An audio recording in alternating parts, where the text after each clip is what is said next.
அனைவருக்கும் வணக்கம். எல்லோருடைய வாழ்க்கையும் வரலாறாவதில்லை. வரலாறானவர்கள் தனக்காக வாழ்ந்ததில்லை. தன்னலமற்ற ஒரு தலைவர் கல்வி, சேவை, அர்ப்பணிப்பு என்ற மூன்றையும் தனது வாழ்க்கையின் பாதையாக கொண்ட ஒரு சிறந்த நபர் நமது பள்ளியின் செயலர் திரு ராஜு ராமசுவாமி ஐயா அவர்களுடன் நேர்காணல் இன்று. வணக்கம் சார். வணக்கம். இது டிடிஏவின் வரலாற்றில் ஒரு தனித்துவமான அத்தியாயம். இந்த வாய்ப்பு நாங்கள் பெற்ற பெரும் பேரு சார். நாங்க ரெண்டு பேருமே டிடிஏ ஆர்கேபுரம் பள்ளியிலிருந்து விழிகளின் வழிகாட்டி என்ற உங்களோட புத்தகத்தை படிச்சிட்டோம். அதை பார்த்து ரொம்ப இன்ஸ்பயர் ஆனோம் சார். அதை பத்தி உங்ககிட்ட கேள்வி கேட்கறதுக்காக இங்க வந்திருக்கோம். ரொம்ப தேங்க்ஸ்மா. நீங்க என்னோட ஸ்கூல் மாணவர், அதாவது அந்த ஆர்கேபுரம் ஸ்கூல்ல இருந்து நீங்க வந்திருக்கீங்கன்னா அந்த புக்கை படிச்சுட்டு என்கிட்ட வந்து கொஸ்டின் கேட்க வந்து நான் மிக சந்தோஷமா இருக்கேன். இது மாதிரி என்னோட ஸ்டூடெண்ட் வந்து நீங்கள் இப்போ ப்ரெசென்ட்லி இருக்கீங்க, பின்னாடி வர்ற காலகட்டத்தில் இருக்கிற ஸ்டூடெண்ட்டும் இந்த மாதிரி இந்த புக்கை படித்து இன்ஸ்பயர் ஆகி வருங்காலத்தில் இந்த டிடிஏ ஸ்கூலை வந்து வழி நடத்துறதுக்கு இருந்தால் ரொம்ப சந்தோஷமாக இருக்கும். கண்டிப்பாக. அச்சமில்லை அச்சமில்லை அச்சம் என்பதில்லையே, உச்சி மீது வானிடிந்து வீழுகின்ற போதிலும் அச்சமில்லை அச்சமில்லை அச்சம் என்பதில்லையே. இந்த பாரதியாரோட கூற்று விழிகளின் வழிகாட்டி என்ற உங்க புத்தகத்தை படிக்கிறப்பதான் சார் எனக்கு நினைவுக்கு வந்துச்சு. உங்க வாழ்க்கையில எத்தனை பிரச்சனைகள் வந்தாலும் அது எல்லாத்தையும் பயம் இல்லாம எதிர்கொள்ள உங்களுக்கு முன் உதாரணமா இருக்கிறது யார் சார்? உங்க வாழ்க்கையோட குறுமந்திரம் தான் என்ன சார்? என்னோட லைஃப் தான் என்னோட ரோல் மாடலு. அதாவது என்னோட விடாமுயற்சியும் ஒரு நேர்மையான வேலை பார்க்கறது என்னோடது வந்து ரோல் மாடலே வந்து. சார் உங்க குறுமந்திரம் என்னன்னு தெரிஞ்சுக்கலாமா? ஏதாவது பெரிய பிரச்சனை, என்ன பிரச்சனை வந்தாலும் அதை விட்டுட்டு ஓடாம அமைதியா சிந்திச்சு அதுக்கு வந்து ஒரு சால்வ் பண்றதுதான் வந்து என்னோட குரு மந்திரம். சார், 2010ஆம் ஆண்டில் தில்லி தமிழ் கல்வி கழகத்தின் உறுப்பினர்களாகிய பெற்றோர்கள் உங்களை செயலராக தேர்ந்தெடுத்த போது நீங்க என்னென்ன சவால்களை எல்லாம் சந்தித்தீர்கள்? முதல்ல வந்த உடனே எனக்கு செயலரா நான் பதவி கொடுத்த உடனே ஸ்கூலோட சுச்சுவேஷனை பார்த்தேன், நிலைமையை பார்த்தேன் எப்படி இருக்குன்ட்டு. முதல்ல வந்தோடனே டீச்சர்ஸ்ட்டு கூப்பிட்டு எல்லா டீச்சர்ஸு பிரின்ஸிபலையும் கூப்பிட்டு ஒரு மீட்டிங் போட்டோம். மீட்டிங் அரேஞ்ச் பண்ணிவிட்டு அவங்ககிட்ட கேட்டேன் ஸ்கூலில் என்னென்ன இஷ்யூஸ் இருக்குது. முதல்ல எம்ப்ளாய்க்கு டீச்சர்ஸ்க்கு என்னென்ன இஷ்யூஸ் இருக்குது. என்னோட வேலை பார்க்குற ஃபங்க்ஷனிங் ஆஃப் ஸ்டைல் டிஃப்ரெண்ட் வந்து. ஒரு இண்டஸ்ட்ரி நம்ம நடத்தணும்னா வந்து ஃபஸ்ட்டு அந்த இண்டஸ்ட்ரியில் இருக்கிற அந்த ஒர்க்கர், அந்த வேலை பார்க்குறாங்களா, அவங்களுக்கு வந்து என்னென்ன ப்ராப்ளம்ஸ் இருக்குது, என்னென்ன இஷ்யூஸ் இருக்குது. அவங்களுக்கு வந்து சேலரி இஷ்யூ இருக்கா, இல்லை வந்து ரொம்ப நாளாக வந்து அவங்களுக்கு சேலரி இன்க்ரீஸ் ஆகாமல் இருக்கா, இதெல்லாம் நம்ம முதல்ல பார்க்கணும். வந்து எப்பயுமே ஒரு நிர்வாகத்தை நடத்தணும்னா அவங்களோட ப்ராப்ளத்தை நீ சார்ட் அவுட் பண்ணாமல் நிர்வாகத்தை எதையுமே மேலே கொண்டு போக முடியாது. ஃபஸ்ட்டு எம்ப்ளாயி கூட உட்காந்து நான் பேசினேன். அவங்களுக்கு பல இஷ்யூஸ் இருந்தது. ஒன்று எம்ஏசிபி, ஏசிபின்னு அப்போ ஒன்று இருந்துச்சு, ஃபைனான்சியல் அப்கிரேடேஷன்.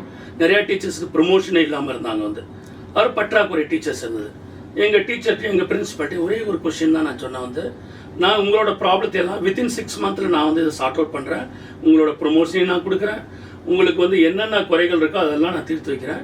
பட் ஆஃப்டர் 6 மந்த்துக்கு அப்புறம் திருப்பி நாம் எகெயின் உட்காந்து மீட்டிங் போடலாம், பார்க்கலாம் அப்படின்னு சொன்னேன் எங்கள் பிரின்சிபல்கிட்ட, டீச்சர்ட்டையும். அதே இடத்துல எங்கள் டீச்சர்ஸ் என்ன சொன்னாங்க, சரி சார் நீங்கள் என்ன சொல்கிறீங்களோ நாங்கள் அதை பார்க்குறோம், எங்களுக்கு இதெல்லாம் ப்ராப்ளம் சார்ட் அவுட் பண்ணேன். அந்த ப்ராப்ளத்தை எல்லாம் நான் வித்தின் 2 மந்த்ஸில் சார்ட் அவுட் பண்ணேன். அவங்களுக்கு ஏசிபி ஃபைனான்சியல் அப்கிரேடேஷன் கிடைக்கிறதா இருந்தது கொடுத்தேன்.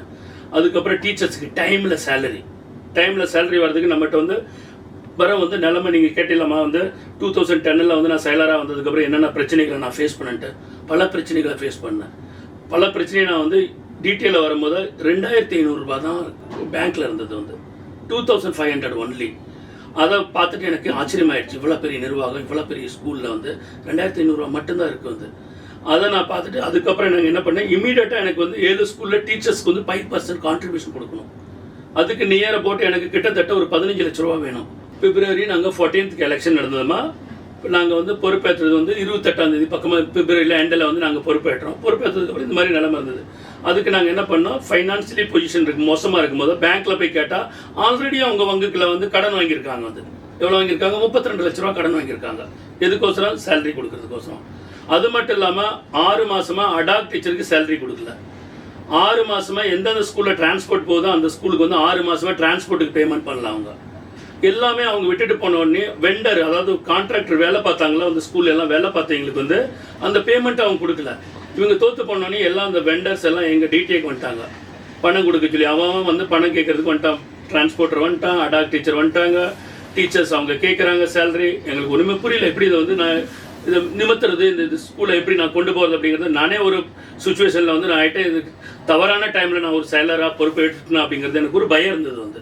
பட் அந்த பயத்தையும் மீறி தைரியமாக நின்று அதை நான் வந்து ஃபேஸ் பண்ணுற ரெடி ஆனால் வந்து ஃபேஸ் பண்ணி இப்படி பண்ணாமல் என்னோடய ஃப்ரெண்ட்ஸ்கிட்ட எல்லாம் போய் என்னோட க்ளோஸ் ஃப்ரெண்டுக்கிட்ட போய் கேட்டேன் வந்து எனக்கு கிட்டத்தட்ட ஒரு 15 லட்ச ரூபா கடன் வேணுன்ட்டு வந்து. கடன் வேணும்னு கேட்கும்போது என்னோடய ஃப்ரெண்ட்ஸ் எல்லாம் வந்து இன்ட்ரெஸ்ட் இல்லாமல் கடன் கொடுத்தாங்க எனக்கு. அது இன்றைக்கி அந்த டீட்டெயில் வந்து நோட்டிங் இருக்குது வந்து. அந்த நோட்டிங் இருக்குல்ல, கடன் வாங்கினது அந்த ஜிபியில் அப்ரூவ் பண்ணி கடன் வாங்கி என்னோடய ஃப்ரெண்டுக்கிட்ட, ஒரு ஃப்ரெண்டுகிட்ட 5 லட்சம், இன்னொரு ஃப்ரெண்டுகிட்ட 5 லட்சம், இன்னொரு ஃப்ரெண்டுகிட்ட 5, மொத்தம் 15 லட்ச ரூபா கடன் வாங்கினேன் வித்தவுட் இன்ட்ரெஸ்ட். வாங்கி டிடி அக்கௌண்ட்டில் போட்டேன். டிடி அக்கௌண்ட்டில் போட்டு நான் நினச்சேன் 2 months அட்லீஸ்ட் சேலரி நம்ம எப்படியாவது வந்து மேனேஜ் பண்ணலாம். அதுக்கப்புறம் அந்த 15 லட்ச ரூபாயை நான் கடன் வாங்கி போட்டதை முன்னாடி இருக்கிற மேனேஜ்மெண்ட்காரங்க என்ன பண்ணாங்க, இவனை எப்படியாவது வந்து வெளியே தள்ளணும், கடன் சேலரி கொடுக்க முடியாது, வெளியே ஓடணுங்கிறதுனால அந்த பணத்தையும் பேங்க்ல போய் சொல்லி யாரையும் மேலே அப்ரோச் பண்ணி ஜிஎம்கிட்ட சொல்லி இந்தியன் பேங்க்ல அந்த பணத்தை அவங்க கடன் வாங்கியிருந்தாங்களா 32 லட்ச ரூபா, அந்த 15 லட்ச ரூபாயை அந்த கடனில் எடுத்துட்டாங்க வந்து. நான் கஷ்டப்பட்டு என்னோட ஃப்ரெண்டுகிட்ட கடன் வாங்கிட்டு வந்தது அந்த 15 லட்சம் போயிடுச்சு என்னோடது. அதுக்கப்புறம் நாங்கள் போய் பேங்க் மேனேஜர்ட்டையும் ஜிஎம்டி போய் ரிக்வஸ்ட் பண்ணி ஒரு லெட்டர் எழுதி கொடுத்து, சார் எனக்கு வந்து 3 மாதம் டைம் கொடுங்க, முன்னாடி இருக்கிற மேனேஜ்மெண்ட் இந்த மாதிரி சுச்சுவேஷன் பண்ணிட்டு போயிட்டு நான் இதை வந்து டெஃபினட்டாக அவங்க கடனை கொடுத்துட்டு நான் அந்த ஸ்கூலில் வந்து ப்ராப்பராக ரன் பண்ணணும்னு சொல்லி எகெயின் அவங்ககிட்ட போய் மேலையெல்லாம் சொல்லி ஒரு 15 நாள் கழிச்சு பணத்தை திருப்பி போட்டாங்க எங்களோட பொருளை. அந்த நிலைமையிலேருந்து எடுத்துகிட்டு வந்தது தான் இன்னைக்கு இங்கே கொண்டு வந்துச்சு. 14 February 2010, 14 February 2010. இது டிடிஓட வரலாற்றுல ஒரு மிக முக்கியமான நாள் சார். இந்த நாளை பத்தி நினைச்சு பார்க்கும்போது உங்க நினைவுல என்ன வருதுன்னு தெரிஞ்சுக்கலாமா சார்? என்னோட நினைவுல என்ன வருதுன்னா 14th February நாங்கள் எலெக்ஷன் கண்டெஸ்ட் பண்ணி டிடிஎல் வந்து நான் முன்னாள் இதே டிடிஎல்ல படித்து முன்னாள் மாணவருங்கிறதுனால எனக்கு ஒரு சந்தோஷமாக இருந்தது. இதே ஸ்கூலில் நான் வந்து படித்து இதே ஸ்கூலில் நான் ஒரு செயலாளராக வந்து நான் பதவி ஏற்கும் போது மிக சந்தோஷமாக இருந்தேன். அது மட்டும் இல்லாமல் நானும் ஒரு கஷ்டப்பட்ட ஃபேமிலியிலேருந்து வந்திருக்கேன். அந்த ஃபேமிலியிலேருந்து வரும்போது தான் அந்த கஷ்டம், இந்த மாதிரி சுச்சுவேஷன்ஸு, எப்படி படிக்கிறது, இதெல்லாம் தெரிஞ்சு வந்தோம். நாங்கள் வந்து இந்த நிலைமையிலேருந்து இப்போ நான் வந்ததுக்கப்புறம் இந்த நிலைமையில் எந்த குழந்தைங்களும் வரக்கூடாது, புரியுதா?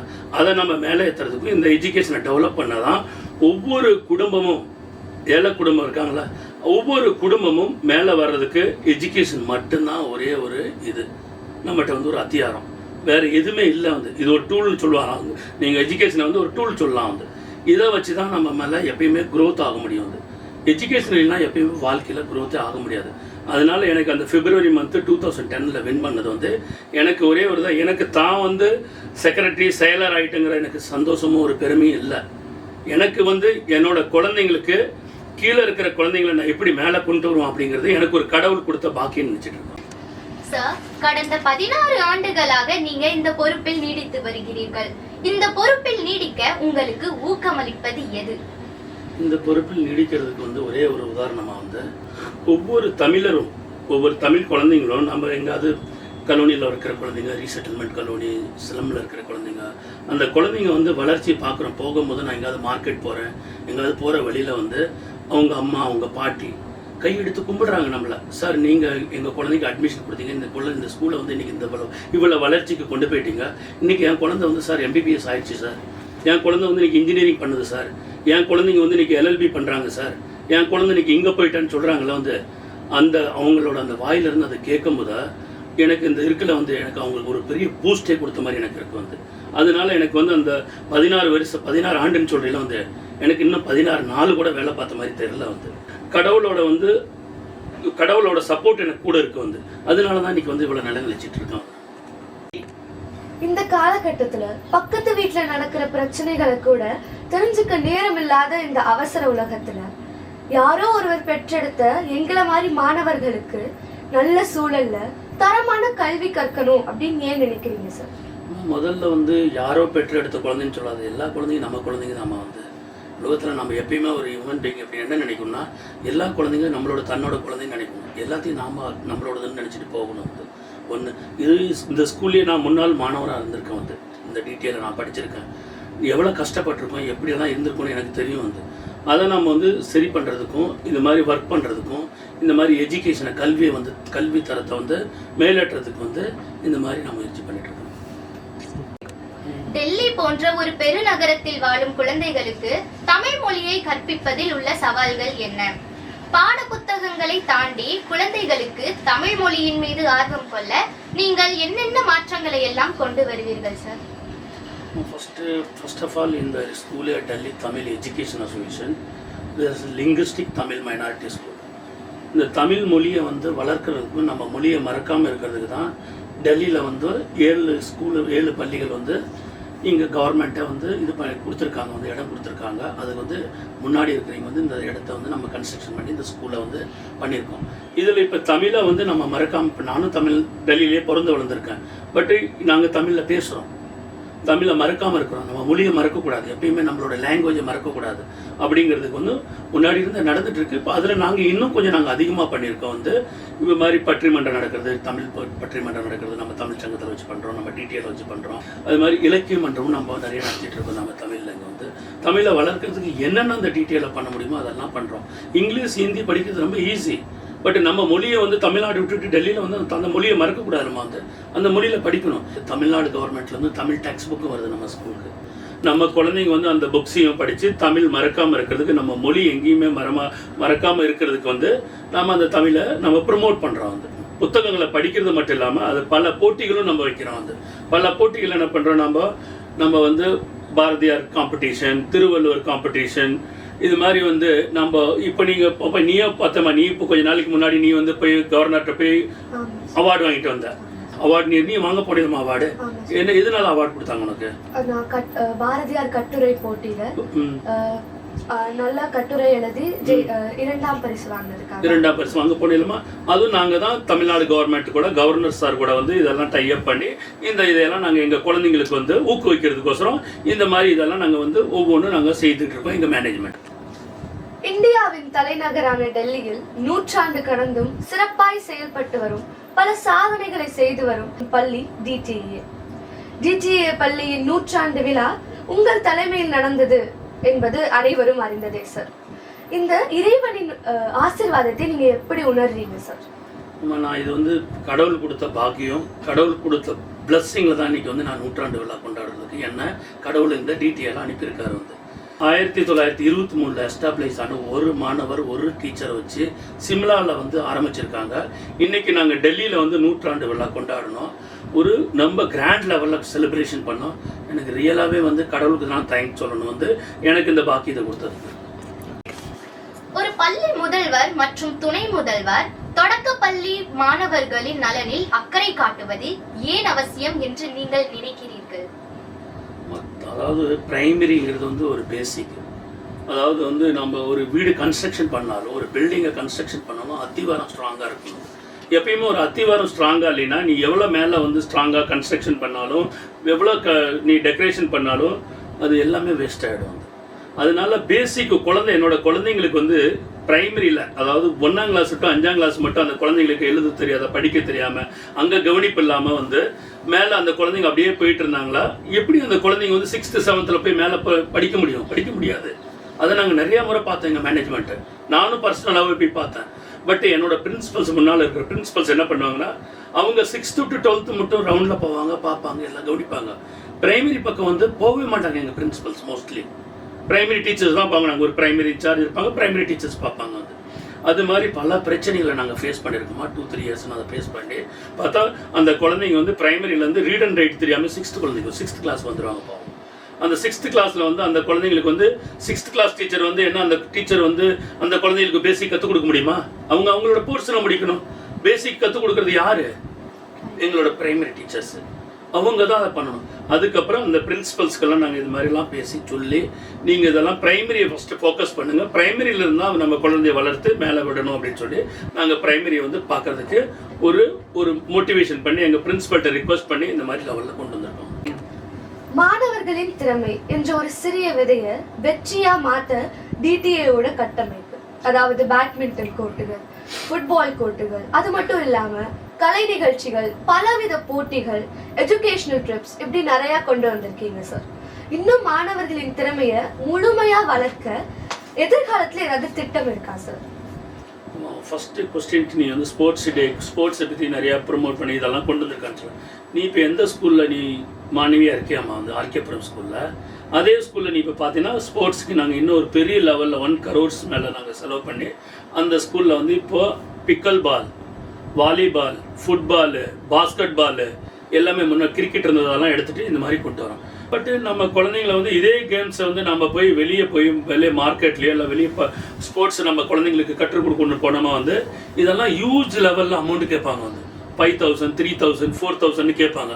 நம்ம குழந்தைங்களை ஸ்போர்ட்ஸில் வளர்க்குறதுக்கு வந்து இந்த அளவுக்கு நம்ம பேரண்ட்கிட்ட இவ்வளோ பணம் இருக்காது, போதாது. வந்து பாவம் அவங்க குழந்தைங்கிட்ட திறமை இருக்கும், அந்த குழந்தை வந்து ஸ்போர்ட்ஸில் மேலே வரலாம், பட் பணப்பற்றாக்குறையினால அது போக முடியாது. இந்த டிடிஏ வந்து அதையும் ப்ரொவைட் பண்ணியிருக்கு. நம்மளோட குழந்தைங்க வந்து எஜுகேஷனில் மட்டும் வளராமல் அதர் கரிக்குலர் ஆக்டிவிட்டீஸ்லையும் ஸ்போர்ட்ஸு இந்த மாதிரி இதுலேயும் போனாங்களா நம்ம குழந்தைங்களும் நேஷனல் லெவலில் இன்டர்நேஷனல் லெவலில் போகணும். இப்போ ஒரு சில குழந்தைங்க போயிட்டு இருக்காங்க. என்னோட நோக்கம் என்னன்னா வந்து வர்ற காலகட்டத்தில் வந்து என்னோட குழந்தைங்க வந்து 25 to 30% குழந்தைங்க வந்து என்னோட நேஷனல் லெவலில் போகணும், வந்து இன்டர்நேஷனல் லெவலில் போகணும். அதுக்கு அந்த ஃபெசிலிட்டி வேணும். அந்த ஃபெசிலிட்டி ப்ரொவைட் பண்ணுறது என்னோட நோக்கம், என்னோட மேனேஜ்மெண்ட்டோட இது கடமை. அதை நான் எவ்வளோ பண்ண முடியுமோ அந்த மாதிரி பண்ணுறேன். இது மட்டும் அல்ல, இது இல்லாமல் வந்து வர்ற காலகட்டத்தில் வந்து ஓல் ஸ்கூலில் நம்ம ரெனோவேஷன் பண்ண ஓல் ஸ்கூலில் வந்து இன்னும் டிஜிட்டல் போர்டு நாங்கள் கொடுக்க போகிறோம். ஒவ்வொரு கிளாஸ் ரூம்லேயும் டிஜிட்டல் மூலியமாக படித்து கொடுப்போம். உங்களுக்கு வந்து ஏஐ கொண்டு வர ஏஐ டெக்னாலஜி வருது. அது வர்றதுக்கு முன்னாடி நீங்கள் நினைச்சு பார்த்தீங்கன்னா சிசிடிவி வந்து டெல்லி கவர்மெண்ட் கொண்டு வரதுக்கு முன்னாடியே டிடிஏ முதல்ல சிசிடிவி நம்ம தான் இன்ஸ்டால் பண்ண நம்ம ஸ்கூலில் வந்து.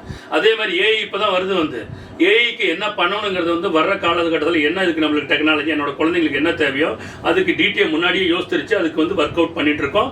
நெக்ஸ்ட் உன்னோட இன்டர்வியூல இதையும் நான் ஃபுல்லாக முழுமையாக சொல்கிறேன். சார், டெல்லியில ஏர் பொல்யூஷனுங்கிறது ரொம்ப மோசமா இருக்கு சார். அது மட்டும் இல்லாம விண்டர்ஸ் எல்லாம் குழந்தைங்க ஸ்கூலுக்கு வர்றதுக்கே ரொம்ப கஷ்டப்படுறாங்க. ஏர் பொல்யூஷன்னால லீவும் விட்டுறாங்க. இதனால எங்க படிப்பும் பாதிக்கப்படுது சார். இந்த ஏர் பொல்யூஷனை குறைக்கிறதுக்காக நம்ம ஸ்கூல்ல என்ன திட்டங்கள்லாம் கொண்டு வந்தீங்க சார்? நம்ம ஸ்கூல்ல முதல் திட்டங்கள் என்னமா வந்து நெக்ஸ்ட் இயர்ல வந்து ஏர் பொல்யூஷன்ஸ், அதாவது வின்டர் டைம்ல தான் ஏர் பொல்யூஷன் ஸ்டார்ட் ஆகும். அதுக்கு முன்னாடியே நாங்கள் வந்து எங்களோட மேனேஜ்மெண்ட் டிசிஷன் எடுத்திருக்கு. இப்போ வந்து ஃபுல்லாக இன்ஃப்ராஸ்ட்ரக்சர் டெவலப் பண்ணிருக்கோம். அந்த ஏர் பொல்யூஷன் நம்ம மினிஸ்ட்ரியில் இன்ஸ்டால் பண்ணோம்னா நம்மளோட விண்டோஸ், டோரு ப்ராப்பராக இருக்கணும், வந்து க்ளோஸாக இருக்கணும். வந்து அதனால இப்போ நம்ம எல்லாமே யூபிபிசி விண்டோஸு, டோர் எல்லாம் ரிப்பேர் பண்ணுற புது டோரை போட்டாச்சு. நம்ம டோரை க்ளோஸ் பண்ணி நம்ம ஏர் பியூரிஃபையரை ஒவ்வொரு கிளாஸ் வகுப்பறையிலையும் நாங்கள் வந்து ஏர் பியூரிஃபையரை வந்து இன்ஸ்டால் பண்ணுறதுக்கு எங்களோட நெக்ஸ்ட் டார்கெட் அதுதான். சார், டிடிஎஸ் ஸ்கூல்ல எல்லாம் நிறைய காம்படிஷன், விழாக்கள் அதெல்லாம் நடத்தி ஐஏஎஸ், ஐபிஎஸ் போன்ற உயர் அதிகாரிகளை எல்லாம் சீஃப் கெஸ்டா அழைப்பதற்கான உங்கள் முக்கிய நோக்கம் என்ன? என்னோட நோக்கம் என்னமா எல்லாமே என்னென்ன திங்க் பண்றனோ, ஒரு சீஃப் கெஸ்ட் ஐஏஎஸ், ஐபிஎஸ் பெரிய அதிகாரிகளை கூப்பிடுறேன்னா வந்து என்னோட குழந்தைங்க எப்படி, என் குழந்தைங்களுக்கு இதில் என்ன பெனிஃபிட் ஆகும், என்னோட ஸ்கூலுக்கு என்ன பெனிஃபிட் ஆகும், என்னோட வந்து சுயநிலைக்கோ எனக்கோசரம் நான் யாரும் ஒரு ஐஎஸ்சி ஒரு பியூரோக்ராட்டை நான் கூப்பிடுறதில்ல. அவங்க வந்து அவங்களுக்கு மோட்டிவேஷன் கிடைக்கும். அவங்க ஒரு ஐஏஎஸ் அதிகாரி, ஐபிஎஸ் அதிகாரி வந்தாங்களா, அவங்க எப்படி ஐஏஎஸ் ஆனாங்க, அவங்க எப்படி ஐபிஎஸ் ஆனாங்க, அவங்க எந்த லெவல்ல இருந்து வந்தாங்க. நீங்க எல்லாம் ஐபிஎஸ் ஐஏஎஸும் பெரிய பெரிய பெரிய ஃபேமிலியிலேருந்து வந்தாலும் எதிர்பார்க்கக்கூடாது. நீங்க அந்த ஐபிஎஸ் ஐஏஎஸ் நிறைய ஃபேமிலியில் நம்மள மாதிரி கிராமத்துல இருந்து வந்த ஐஏஎஸ் ஐபிஎஸ் இருக்காங்க. வந்து அவங்க வந்து உங்களுக்கு வந்து ஊக்குவிக்கிறாங்க. அவங்க ஸ்பீச் கொடுக்கும்போது என்ன பண்றாங்க, நீங்க சீஃப் கெஸ்ட் நம்ம ஸ்பீச் கொடுக்க சொல்றோம். அவங்க பேசும்போது என்ன சொல்றாங்க, நானும் இது மாதிரி வளர்ந்தேன், எங்க அப்பா அம்மா இது மாதிரி இருந்தாங்க, நாங்க இங்க இருந்து வளர்ந்து இங்க படிச்சு கவர்மெண்ட் ஸ்கூல்ல ஒரு எக்ஸாம்பிள் சொல்றோமா, நாராயண் சார் வந்தாரு. வந்து யாரு இப்போ இஸ்ரோக்கு சேர்மேனா இருக்காரு, ஸ்பேஸ்க்கு வந்து செக்ரட்டரியா இருக்காரு வந்து கவர்மெண்ட் ஆஃப் இந்தியாவில். அது ஒரு பெரிய பதவி. உங்கள் ஸ்கூலுக்கு நீங்கள்லாம் பாகியசாலி, நீங்கள் குழந்தைங்கள்லாம் பாகியசாலி. அவர் மாதிரி ஒரு இன்னைக்கு எந்த ஸ்தானத்தில் இருக்காரு, அவர் உங்களுக்கு சீஃப் கெஸ்ட்டாக வந்தார். அவர் வந்து ஸ்பீச் கொடுக்கும்போது உங்களுக்கு அதில் எவ்வளோ மோட்டிவேட் ஆகிருக்கும். அவர் ஒரு கிராமத்தில் ஒரு சாதாரண ஒரு கவர்மெண்ட் ஸ்கூலில் படித்து, ஒரு சாதாரண ஒரு கவர்மெண்ட் காலேஜில் படித்து, இன்னைக்கு வந்து அவர் வந்து இன்னைக்கு எங்கே இருக்காரு, வந்து இஸ்ரோக்கு சேர்மேனாக இருக்காரு, கவர்மெண்ட் ஆஃப் இந்தியாவில் செக்ரட்டரியா இருக்காரு. வந்து இது வந்து ஒரு உங்களுக்கு இதெல்லாம் வந்து ஒரு ஊக்குவிக்கிறது. இதனால தான் நாங்கள் இந்த மாதிரி ஐபிஎஸ், ஐஏஎஸ் பெரிய பெரிய அதிகாரிகளை கூட்டிட்டு வந்து ஒரு சீஃப் கெஸ்ட்டாக கூப்பிட்டு வரோம். இதுக்கு தான் கூப்பிட்டு வரோம். உங்களுக்கு அதில் பயனடையும், எனக்கு நம்பிக்கை இருக்குது அது மாதிரிலாம் பயனடைன்ட்டு. அந்த இதுக்கோசரம் தான் கூப்பிட்டு வரோம். அதனால இந்த குழந்தைங்க அதை கேட்டு இது மாதிரி நிறைய குழந்தைங்க சேஞ்ச் ஆகிருக்காங்க. வந்து அப்போ நாம் ஏன் படிக்க முடியாதுன்னு நினைக்கிறாங்க. என்னோட குழந்தைங்க என்ன நினைக்கிறாங்க, சார் இந்த மாதிரி ஒரு லெவல்ல இருந்து வந்து படிச்சிருக்காங்க. நாம டிடிஎல் உள்ள நல்ல எஜுகேஷன் இருக்கு, நல்ல ஆசிரியர் இருக்காங்க, நல்ல வசதிகள் இருக்கு. அப்ப இந்த இதை பார்த்து நம்ம சில குழந்தைகள் என்ன பண்றாங்களோ அதுல மோட்டிவேஷன் கிடைக்குதுமா. நன்றி மறப்பது நன்றன்று, நன்றல்லது அன்றே மறப்பது நன்று என்பது வள்ளுவர் சொன்னது சார். அதே போல நன்றி மறக்காம தான் படிச்ச பள்ளிக்காக தனது வாழ்க்கையே அர்ப்பணித்தவர் நீங்கள்.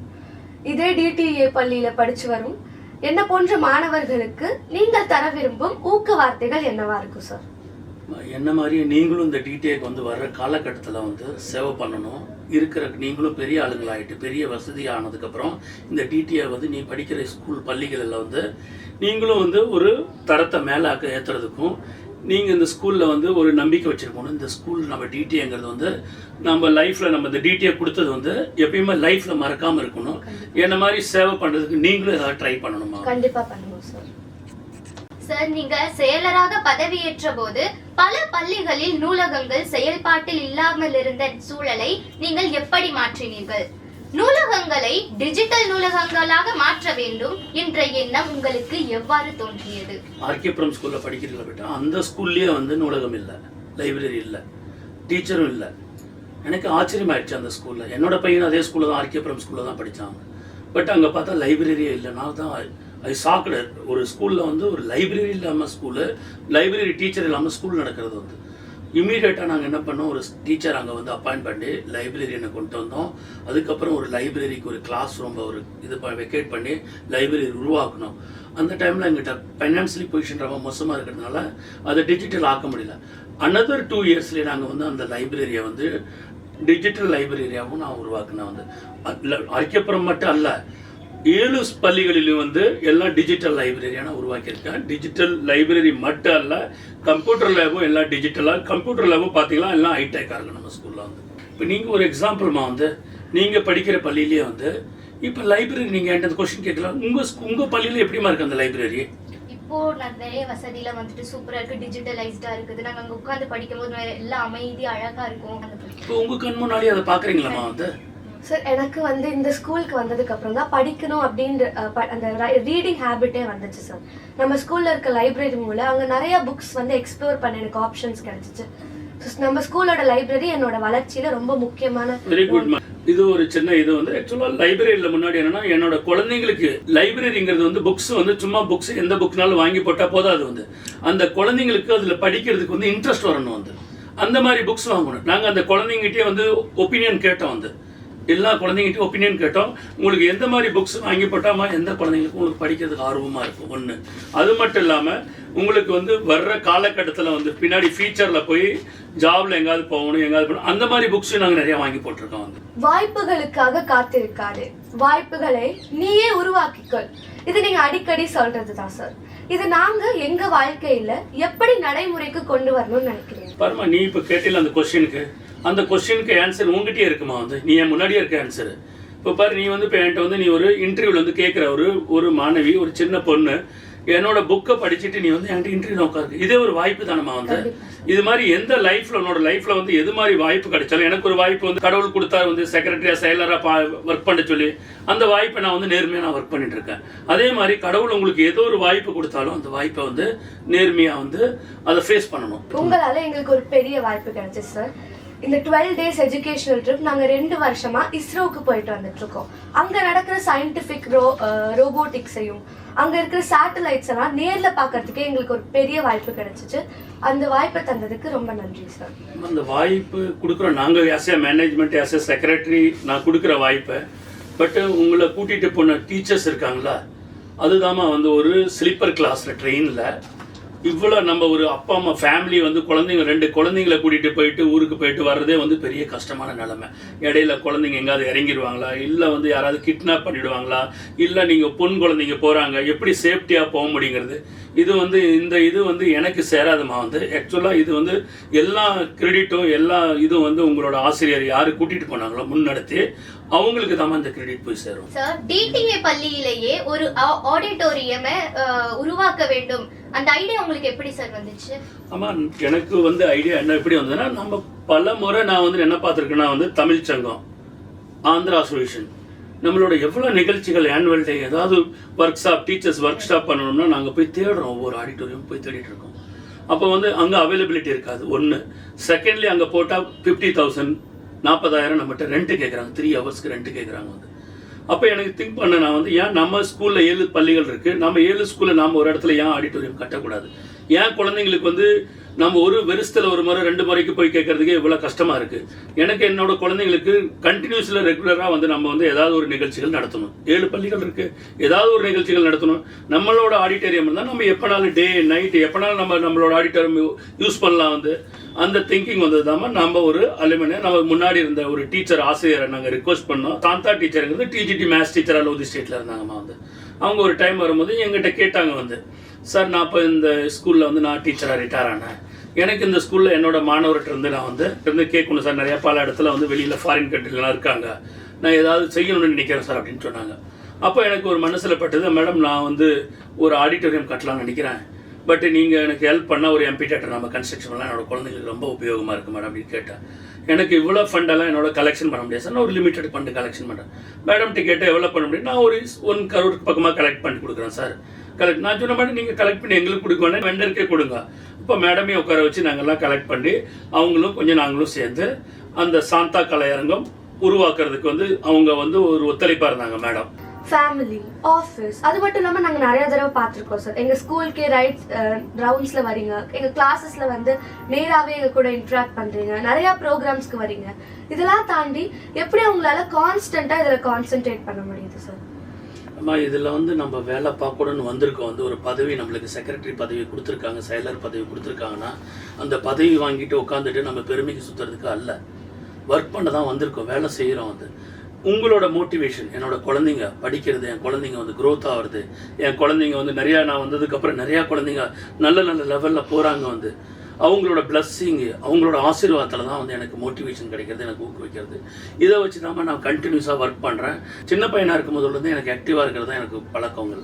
நான் என்னோட லைஃப்பில் வந்து நான் வந்து எப்போ சின்ன வயசில் இருக்கும்போது நான் கேப்டனாக இருந்திருக்கேன். எல்லா இடத்துலையும் வந்து நான் எல்லா இடத்துலையும் லீடர்ஷிப்பில் தான் வேலை பார்த்துருக்கேன். வந்து எனக்கு லீடர்ஷிப்பில் தான் வேலை பார்க்குறதுக்கு இது நம்மளோட பிரைம் மினிஸ்டர் இன்னைக்கு வந்து மோடி எப்படி வேலை பார்க்குறாரு, வந்து ரெகுலராக வேலை பார்த்துட்டே இருக்காரு. வந்து அதே மாதிரி தான் நம்ம ஓயாமல் வேலை பார்க்குறது, நம்ம ஸ்கூலு ஆஃபீஸு இது கண்டினியூவாக வேலை பார்க்கணுங்கிறது. எனக்கு ஒரு வேலை கொடுத்தா தானே போய் அதை பார்த்தா தான் எனக்கு மனசு சாட்டிஸ்ஃபை ஆகும். வந்து அதை போய் பார்க்கலங்க எனக்கு வந்து அது நிம்மதியாக இருக்காது. அங்கே ஏதாவது தவறு இருந்துச்சோ இல்லை அங்கே ஏதாவது ப்ராப்ளம் இருக்கா, இதை போய் இது சரி பண்ணணுங்கிறது தான் என்னோட இது என்னமா வந்து ஒரு பப்ளிக் லைஃப்ல வந்தால் பல கேசஸ் வரும், இது வரும். எதுக்குமா நம்ம பயந்துக்கணும்? நம்ம நேர்மையாக இருக்கோம், நம்ம எப்பயும் தவறு பண்ணதில்லை லைஃப்பில். வந்து தவறு பண்ணுறதுனால பயந்துக்குவோம். வந்து நான் தவறே பண்ணுறேன்னா எதுக்கு பயந்துக்கணும்? நான் எனக்கு ஏதாவது ப்ராப்ளம் பிரச்சனைன்னு வரும்போது கூட நான் என்ன பண்ணுவேன், அமைதியாக உட்காந்து அதுக்கு வந்து சொல்யூஷன் எப்படி கிடைக்கணும் தான் யோசிப்பேன். எப்பயுமே உன்னோட லைஃப்ல வந்து நீ எப்பாவது ப்ராப்ளம் வரும்போது நீ ஒரு 10 நிமிஷம் அமைதியாக உட்காந்துக்கா, அமைதியாக உட்காந்து அதுக்கு ஆன்சர் தேடு. 100% உனக்கு அமைதியாக 10 நிமிஷம் உட்காந்துக்கப்புறம் உனக்கு ஆன்சர் ஆட்டோமேட்டிக்லி வந்துடும். சார், நீங்க சேவை செய்த இத்தனை நாட்களில் எந்த நாள் உங்க சேவையை நினைச்சு மனநிறைவடைந்தீங்க சார்? அது மட்டும் இல்லாம உங்க மனசை தொட்ட ஏதாவது நிகழ்வு எதுவும் இருக்கா சார்? ஃபர்ஸ்ட் என்னோட மனது வந்து எப்படி நிறைவடைந்ததுன்னா வந்து இப்போ ஒரு எக்ஸாம்பிள் நீங்க பாக்குறீங்க, வந்து அரிக்கப்புறம் ஸ்கூல்ல நான்சின்னு ஒரு பொண்ணு இருக்கு, வந்து 12th பாஸ் பண்ணிச்சு. வந்து உங்களோட ஸ்கூல்ல தான் இருந்தாங்க. அவங்களுக்கு அப்பா இல்லை, அந்த குழந்தைக்கு வந்து அப்பா இல்லை, அவங்க அம்மா மட்டும்தான் இருக்காங்க. எங்க போறாங்க? ஒரு வீட்டு வேலைக்கு போறாங்க. 20,000 rupees அவங்க சமையல் பண்றதுல இதுல எல்லாம் சம்பாதிக்கிறாங்க. ரெண்ட் வீட்டுல இருக்காங்க. வந்து அப்ப அந்த ரெண்ட் வீட்டுல இருக்கும்போது அந்த குழந்தை 7 பள்ளிகள்லயும் முதலிடப்பட்டிருக்கு. இதெல்லாம் வந்து ஒரு சந்தோஷம் இல்லையாமா? வந்து லைஃப் இதெல்லாம் எனக்கு ஒரு பெரிய சந்தோஷம். வந்து ஏன்னா நான் செயலா இருந்து அந்த குழந்தை வந்து பிரைமரியில படிக்கும் போது அந்த பொண்ணுக்கு அவளை ரீட் அண்ட் ரைட் ஒழுங்கா தெரியாது. வந்து அந்த நம்மளோட ஆசிரியர், நம்மளோட டீச்சர்ஸ் அவங்கள அந்த குழந்தைய வந்து ஒரு ஸ்லோ லேர்னர் செக்ஷன்ல இருந்து மேல கொண்டு வந்திருக்காங்க. நல்ல படிக்கிற ஃபேமிலியும் நல்ல படிக்கிற வசதியான ஃபேமிலியில தான் அந்த குழந்தை வரல. அந்த குழந்தைய வந்து ஒரு லெவல்ல இருந்து கீழே இருந்த லெவல்ல வந்து என்னோட டீச்சர், என்னோட ஆசிரியர் வந்து அந்த குழந்தைய படிக்க வச்சு இந்த லெவல்ல கொண்டு வந்து எனக்கு என்னைக்கு அந்த 12th ரிசல்ட் வந்துச்சுல, இந்த 7th ஸ்கூல்லயே ஃபர்ஸ்ட் வந்துச்சுன்னு நான்சின்னு சொல்லும் போது அந்த பொண்ணு எங்க இருக்கு யாரு இருக்குன்னு அந்த ஹிஸ்டரி கேட்டேன். நான் வந்து கேட்ட உடனே என்னோட டீச்சர்ஸ் சொன்னாங்க, சார் இங்க இருக்காங்க உங்களோட பொசிஷன் இப்படின்னு சொன்னாங்க. அது ரியலி ஹாப்பியா இருந்தாரு, ரொம்ப சந்தோஷமா இருந்தேன். எனக்கு இந்த 16 வருஷத்துல வந்து இந்த ஒரு இதை கேட்கும் போது எனக்கு ரொம்ப சந்தோஷமா இருந்தது. அதுல சந்தோஷம் மட்டும் இல்ல, அதுக்கு அடுத்த ஸ்டெப் அந்த குழந்தைக்கு என்ன பண்ணணுங்கிறது எனக்கு அந்த திங்கிங் ஸ்டார்ட் ஆயிடுச்சு. வந்து என்னாச்சுன்னா அந்த குழந்தை வந்து எப்படி காலேஜ் படிக்கும், இவ்வளவு 7 ஸ்கூல்லயும் முதல் இடத்துல வந்துருச்சு, பட் அந்த குழந்தைக்கு படிக்கிறதுக்கு பணம் வேணும்லமா, வந்து எப்படி கொண்டு வருது? அதுக்கு உடனே நான் வந்து என்ன கேட்டேன், அந்த வசதி கேட்டேன், அந்த பொண்ணுக்கு இது மாதிரி எல்லாம் படிக்கிறது கஷ்டம்னு சொன்னாங்க. உடனே அலுமினி ட்ரஸ்ட் நான் கான்டாக்ட் பண்ணேன், ஸ்ரீகாந்த் சக்கரவர்த்தி அவங்க எல்லாம் கான்டாக்ட் பண்ணேன். அந்த குழந்தைக்கு 3 வருஷமோ இல்ல 5 வருஷமோ எவ்வளவு ஹையர் குவாலிபிகேஷன் செலவாகுதோ அலுமினி ட்ரஸ்ட்டுக்கு நான் வந்து என்னோட மேனேஜ்மெண்ட் சார்பிலையும் என்னோட சார்பிலையும் இன்னைக்கும் நான் நன்றி கடனா இருக்கேன், தேங்க்ஸ் சொல்ல விரும்புறேன். வந்து அவங்க இமீடியட்டா ஒரு மெயில் கொடுங்கன்னு சொன்னாங்க. நான் ஒரு மெயில் அனுப்பினேன். இமீடியட்டா அவங்களுக்கு வந்து அந்த குழந்தைக்கு வந்து காலேஜ் ஃபீஸை பே பண்ணிட்டாங்க. அதுக்கப்புறம் நான் சொன்னேன், சார் அந்த பொண்ணுக்கு படிக்கிறதுக்கு ஒரு லேப்டாப் வேணும் லேட்டஸ்டா, அதுதான் கொஞ்சம் வளர்ச்சி கொண்டு வரும் சார். உடனே இமீடியட்டா அதுக்கும் எக்ரி பண்ணி ஒரு லேப்டாப்பும் கொடுத்தாங்க. உங்க கண் முன்னாலேயே பிரேயர்லயே கொண்டு வந்து அவங்க அம்மாவையும் அந்த குழந்தைய வச்சு கொடுத்தாங்கம்மா. இது மாதிரி நல்ல உள்ளவங்க வந்து இந்த மாதிரி அலுமினி ட்ரஸ்ட் நிறைய பேர் இருக்காங்க. இந்த ஸ்கூல்ல முன்னாள் மாணவர்கள் வந்து இந்த ஸ்கூலுக்கு நல்ல நன்மை பண்ணணும்னு நிறைய இருக்காங்க.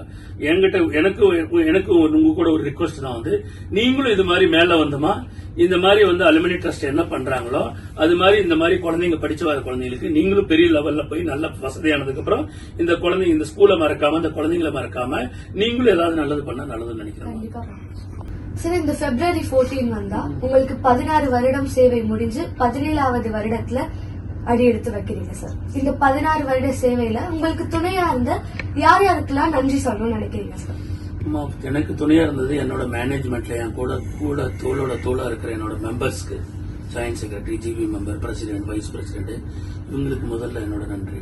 ஏன்னா இவங்க தான் எனக்கு ஒவ்வொரு டைம்லயும் நான் என்ன வேலை பண்றேன்னா என்ன வந்து பிளைண்டா அவங்க வந்து விடுறாங்க, வந்து வேலை பார்க்கறதுக்கு என்ன எந்த ட்ரபிளும் பண்ணாம இருக்காங்க. வந்து ஃபர்ஸ்ட் அவங்களுக்கு நன்றி சொல்லணும் எனக்கு. அதுக்கப்புறம் என்னோட ஆசிரியர், பிரின்சிபல், இவங்களுக்கு நன்றி சொன்னா இவங்கள வச்சுதான் வந்து இன்னைக்கு பல முறை என்ன எலெக்ஷன்ல கண்டெஸ்ட் பண்ணி ஜெயிக்க வைக்கிறதுக்கு வந்து என்னோட டீச்சர், என்னோட ஆசிரியர், என்னோட பிரின்சிபல்ஸ், இவங்க உங்க குழந்தை எஜுகேஷனை வளர்க்கறது தான் வந்து நீங்க படிப்பு அதாவது கல்வித்தரம் வந்து மேலும் மேலும் வந்து டெவலப் ஆகிறதுனாலதான் இன்னைக்கு வந்து பேரண்ட் மத்தியில வந்து எனக்கு ஒரு இமேஜ் போறது. வந்து பேரண்ட் என்ன நினைக்கிறாங்க, ஸ்கூல்ல வந்து இந்த செக்ரட்டரி வந்ததுக்கு அப்புறம் இந்த மேனேஜ்மெண்ட் வந்ததுக்கு அப்புறம் இன்ஃப்ராஸ்ட்ரக்சர் இன்க்ரீஸ் ஆயிருச்சு, நல்லா ஆயிடுச்சு, வசதிகள் நல்லா வந்துருச்சு, எஜுகேஷனோட குவாலிட்டி நல்லா இம்ப்ரூவ் ஆயிருச்சு. வந்து அந்த குவாலிட்டி எஜுகேஷன் குவாலிட்டி வர்றதுக்கு யாரு காரணம்? ஒரு ஆசிரியர் தானமா காரணம். நாங்க மேனேஜ்மெண்ட் நிர்வாகம், அவங்களுக்கு நாங்க வந்து எல்லா பர்மிஷன் கொடுக்கறோம். அல்டிமேட்லி படிச்சு கொடுக்கறது யாரு? என்னோட ஆசிரியர்கள் தான், முதல்வர்கள் தான். இவங்க தான் பண்ணணும் இதெல்லாம், அந்த காரியத்தை எல்லாம் வந்து. அதனால அவங்களுக்கு என்னோட நன்றி. என்ன வந்து எகைன் ரிப்பீட்டடா என்ன வந்து வின் பண்ணி கொண்டு வராங்களா வந்து என்னோட பேரண்ட்டுக்கும் வந்து நான் இது நன்றி கடனா சொல்றேன். அது கூட என் கூட alumni trust, banyan tree plus well wisher of TDA, இவங்க எல்லாத்தோட ஆசீர்வாதத்துல தான் எனக்கு இந்த வந்து 16 வருஷம் முடிஞ்சு 17வது வருஷத்துல கால் எடுத்து வைக்கிறேன். வந்து இன்னும் சொல்றேன் வந்துமா, இன்னும் வர்ற காலகட்டத்திலமா நீங்களும் ஒரு ஸ்டூடெண்டா இருக்கீங்க. இந்த ஸ்கூல்ல வந்து 16 வருஷம் கஷ்டப்பட்டதுல வந்து இனி வந்து நாம அதை விட்டுட்டு வேற யாராவது கையில, அனாவசியமான ஆளுங்க கையில, இந்த ஸ்கூலுக்கு அக்கறை இல்லாதீங்க கையில, இந்த ஸ்கூலை வந்து நாசம் பண்றீங்க கையில வந்து இந்த ஸ்கூலை எப்பயுமே நம்ம விடக்கூடாது. வந்து உங்களை மாதிரி படிச்சு வர்ற குழந்தைங்க கையில இந்த ஸ்கூல்ல இருந்து மேல படிச்சு ஹை லெவல்ல இருக்கிற குழந்தைங்களை நாங்க லைட் மெம்பர் ஆக்கி உருவாக்கி இந்த பள்ளியை, இந்த ஸ்கூலை வந்து அவங்க கையில ஹேண்ட் ஓவர் பண்ணாம எனக்கு நிம்மதி வரும். எனக்கு வந்து வர்ற காலகட்டத்துல நான் வந்து இங்க இருந்து விட்டுட்டு போய் நான் ஊர்ல போய் இருந்தாலும் இல்ல டெல்லியில எங்காவது இருந்தாலும் எனக்கு ஒரு சந்தோஷம் அங்கதான் இருக்கும். வந்து இல்லன்னா அந்த 16 வருஷத்துல என்னோட கஷ்டம் இருக்குல்ல வந்து ஒண்ணுமே இல்லாம போயிடும்.